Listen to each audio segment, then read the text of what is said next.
पांडे। ये नाम सुनते ही हमारे दिमाग में ज्ञान, सम्मान और वीरता की तस्वीरें घूमने लगती हैं, है ना? लेकिन क्या ये सिर्फ एक सरनेम है? नहीं, ये इससे कहीं बढ़कर है। ये एक पूरी विरासत है, एक गहरी कहानी। तो चलिए आज इस कहानी के पन्ने पलटते हैं और देखते हैं कि इसमें क्या छिपा है। तो सवाल यही है, क्या पांडे सिर्फ एक जाना पहचाना नाम है, या फिर इसके पीछे एक पूरी विरासत है, एक ऐसी कहानी जो शायद हम सबने नहीं सुनी। चलिए आज मिलकर इस सवाल का जवाब ढूंढते हैं। तो शुरुआत करते हैं बिल्कुल शुरू से, मतलब इस नाम की जड़ों से। आखिर ये पांडे नाम आया कहां से, इसकी नींव क्या है? चलिए देखते हैं। देखिए, पांडे शब्द की जड़ें सीधी जुड़ी हैं संस्कृत के शब्द पंडित से। और पंडित का मतलब क्या होता है? एक विद्वान, एक स्कॉलर, जिसके पास असाधारण ज्ञान हो। तो सोचिए, ये नाम अपने आप में ही ज्ञान के लिए एक गहरा सम्मान लेके चलता है। तो फिर सवाल ये है कि ये उपाधि, ये टाइटल मिला कैसे? देखिए, इसकी एक कहानी है।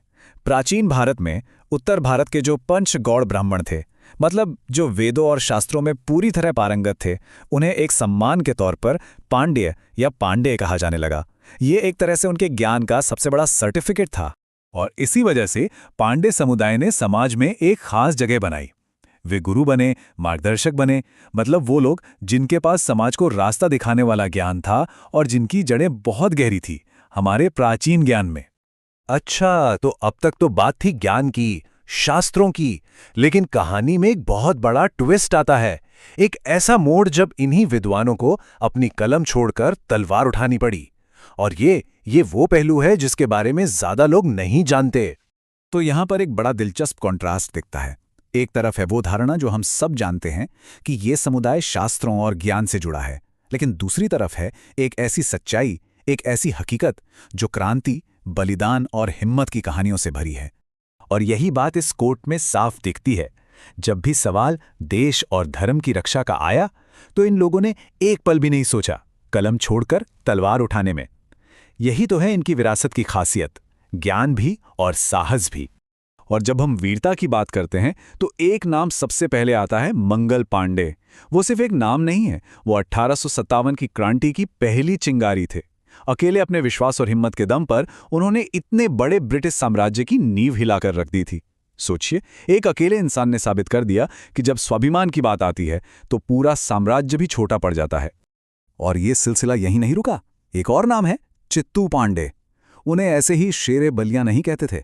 1942 के भारत छोड़ो आंदोलन में जब सब अंग्रेजों से लड़ रहे थे, तो इन्होंने सिर्फ बलिया को आज़ाद ही नहीं कराया, बल्कि वहां अपनी एक पैरेलल सरकार बना दी। आप सोच सकते हैं कितनी बड़ी बात थी उस समय। तो सवाल उठता है कि ये ज्ञान और ये साहस, ये ताकत आई कहां से? तो अब चलते हैं उनकी गहरी सांस्कृतिक और आध्यात्मिक जड़ों की तरफ। वो अनदेखा सहारा जिसने समुदाय को हमेशा मजबूत बनाए रखा। पांडे समाज में जो गोत्र सिस्टम है वो बहुत खास है।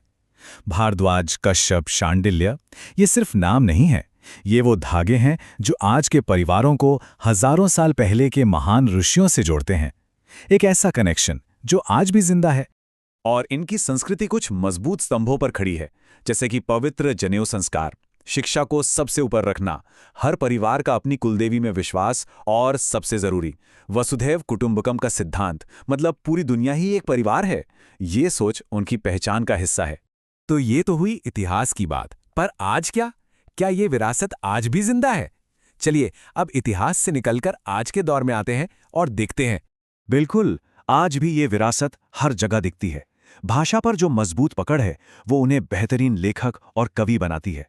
वही दिमागी तेजी उन्हें आईएएस और आईपीएस अफसर बनाती है। आप पॉलिटिक्स देख लीजिए, साइंस देख लीजिए, अरे बॉलीवुड तक में हर जगह इस समुदाय का असर साफ दिखता है। तो इस पूरी कहानी से, इस पूरे सफर से हम कहां पहुंचते हैं? एक बहुत ही शक्तिशाली नतीजे पर, और वो है ज्ञान और साहस का संगम। यही है इस विरासत की असली शक्ति। देखिए, यही इस पूरी विरासत का निचोड़ है। इतिहास गवाह है कि असली पावर ज्ञान में होती है, लेकिन जब उस ज्ञान को हिम्मत और साहस का साथ मिल जाता है ना, तब इतिहास लिखा नहीं जाता, तब इतिहास रचा जाता है। और यही वो सोच है जो पीढ़ियों को प्रेरणाएं देती रहेगी।